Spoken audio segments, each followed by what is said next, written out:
Hey guys, welcome back to the channel. I'm Mike and this is Wog. I started a group of videos yesterday or earlier today, and what I would like to do is go over the 17 pieces of a basic riflemens kit individually. We're going to take some measures on them, and I'm going to explain what I put into them, and you can decide for yourself what you would like to put into them based on the measurements. I think that's the best way to go. Plus, we're going to talk about slowly putting together a proper rifleman's kit piece by piece after we explain it. So that makes it fun at the end. We get a rifleman's kit along with an assault pack. It's cool, right? Plus we have alternative ways to use this stuff. So, sitting next to me is my FLC. I have mine dyed out in coyote, as I spoke about in the previous video. It's for air environments. It's also it doesn't look nearly as crazy as woodland camo does, guys. What we're going to talk about today is your waist pack. Now these have been going on since the woodland phases. I have a few of these in woodland. Again, this one's dyed out in coyote. This came to me in extremely good shape, as you can see. There's not a thing wrong with it. So what this does is replaces your butt pack. Was held on by your Alice belt or your LC2 belt. Before that, your 56 belt. Long short of it is, fanny packs are in, butt packs are out. Difference, they're a lot longer, not quite as wide, not quite as tall. Not designed for the same thing. We got rid of the butt packs because we had our 3-day assault packs and patrol packs, right? So now we just need a little something to carry some MREs in, to carry our poncho in, our poncho liner, and these actually work really well for that, guys. This thing is fabulous for tarps, small sleeping bags, MREs. Actually, my hatchet fits in here with my pack saw really well too, and keeps a low profile. This is meant to be attached to the front of your rucksack when not in use. There's a slip there for them. In the old M81 pattern ones, they actually had an Alice area that these were designed specifically to go into.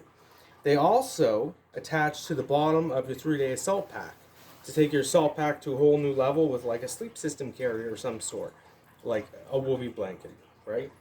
Or you carry your tarp in there. Really, your tarp should be up, guys, because it should be heavier than the woolly blanket, right? Anyway. Long story short, it will hold a woolly blanket and a poncho, so a poncho and poncho liner, together in a ranger roll, rolled up in one of these. So there's the size reference for it. You can have your whole sleeping kit or your wet weather kit all in this one pouch. So I think we should get to measuring, so everyone can understand what kind of space they're working with here, okay? So as you see, we got the Fast X buckles here. They slide in and out. There's a substantial bit of room to work with there, so the bag fills out really well. They work good. They clip off very nicely. We got YKK zippers down here with nice big pulls in case you're wearing gloves. So we unzip this, and as you can see, the inside of mine is dyed, because normally this would be white, guys. But I do have the tag still on here. There we go. He's your NSN number and all that. She's real military attire. Alright, let's get some dimensions. And as you can see, the shape of that now it's coming together, right? That's a substantial piece of kit right there. There's a lot of room in this bag. So, let's just do an outside measurement.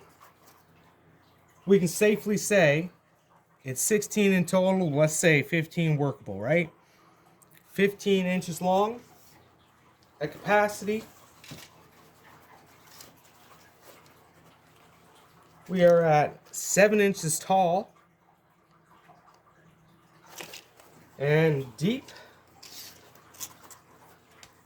Look there, guys. An honest 3.5, 4 inches, right? So you do your math on that, guys. That's a few liters right there. I would say that's close to 10 liters, honestly, in the packing form. Yeah, sorry again, guys, at the inches. I spent my life as a carpenter, and we don't use centimeters. We use inches and quarters and 30 seconds and 64ths.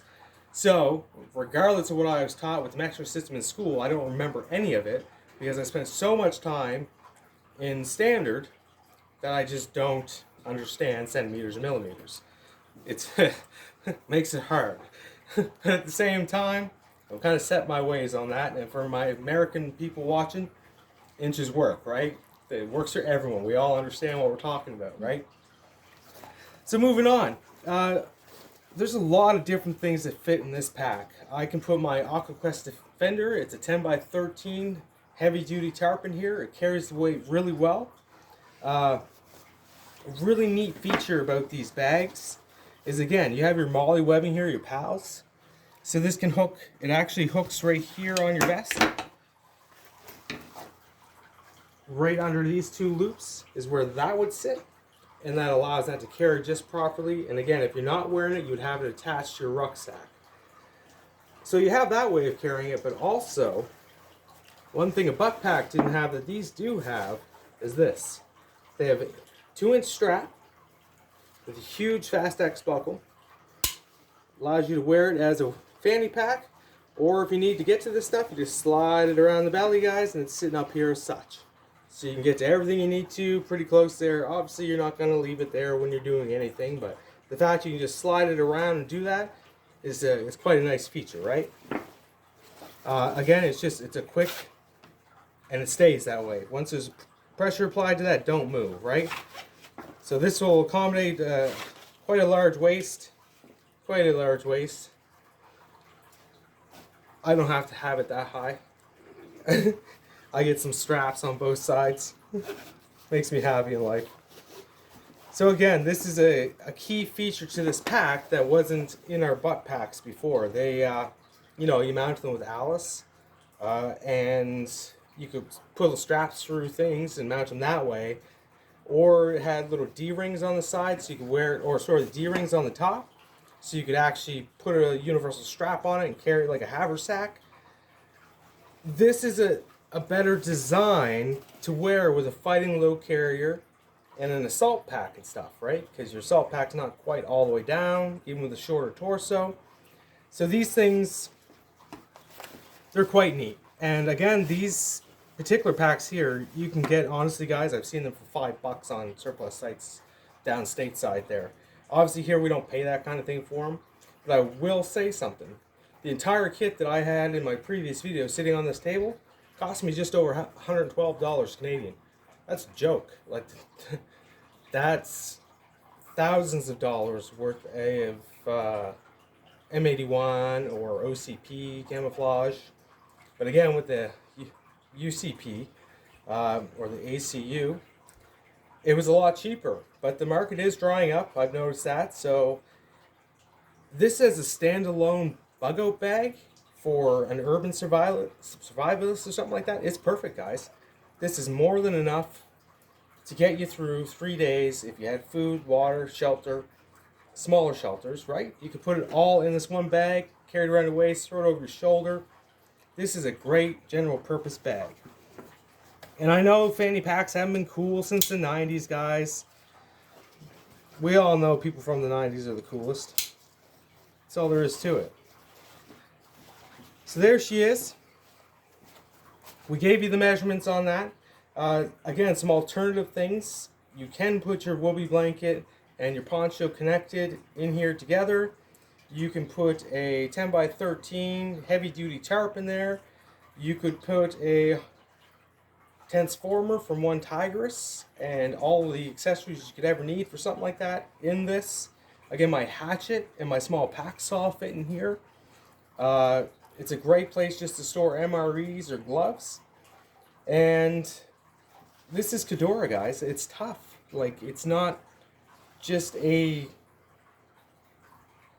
Bentley bag, so to speak. Just something. It has YKK zippers. It has Fast X buckles. It has molle for weaving it into things.